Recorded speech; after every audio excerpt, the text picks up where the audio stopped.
قطب مینار چار مینار کی وجہ سے نہیں، انہیں مدرسوں اور دینی اداروں کی وجہ سے باقی ہے۔ اللہ تعالیٰ ان کو سلامت رکھے، قائم رکھے، ملک میں پیار و محبت کو باقی رکھے، ملک کو دن دونی رات چوگنی ترقیات عطا فرمائے۔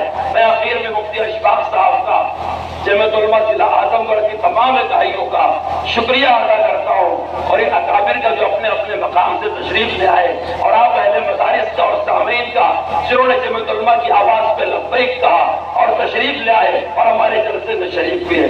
آمین۔